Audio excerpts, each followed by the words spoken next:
Kailangan ko na magmadali. Kailangan kong umalis. Ay. Oh no. Nako, naputol ang throttle cable. Anong gagawin ko? Paano na to? Aha, ito ang life hack para sa'yo. Kailangan lang may screwdriver. Siyempre, bubuksan mo yung pinagkakabitan.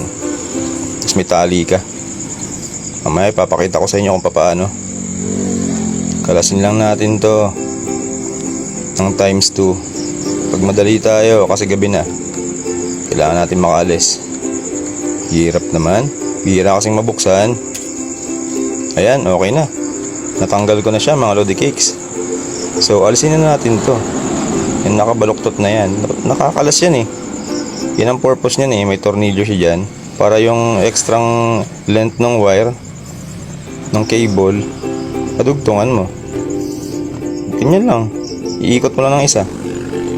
Tapos isuot mo, tapos itali mo, ibuhol mo yung sintas. Sintas ng combat shoes to eh. Buti may nakatago akong extra.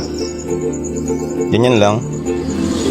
Sigo mo lang para hindi makalag o hindi humagpos. Tapos gumawa ka ng isang sikot na pwedeng i-shoot dun yung daliri mo, yung thumb mo. So yun. Ganyan ang gagawin natin. Balik lang natin to. Baka mawala kasi yung tornilyo. Tsaka baka biglang umulan, papasukan ng tubig yung wiring. Balik lang natin to mga to. Para yung handle grip, hawakan pa rin natin kahit umiikot-ikot siya. So ang throttle natin, ayan. Testingin natin. Di ba maandar? Daan-daan lang. Kasi iba pa rin yung throttle talaga na nakakonekta dun sa grip.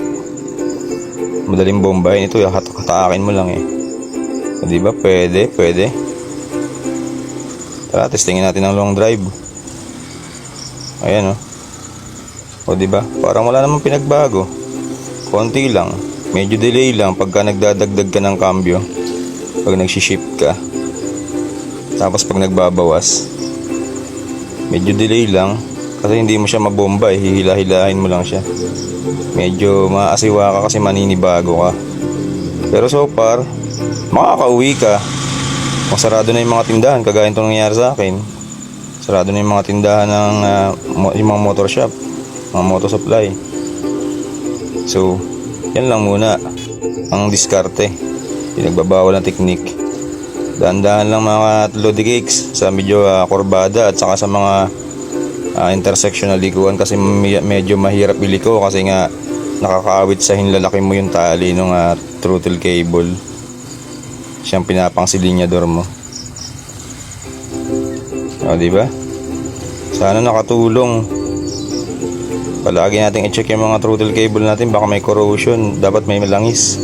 Ito nga kasing sa akin, nilalaro din ng mga bata kaya nagkaganyan, napipilit pabalik.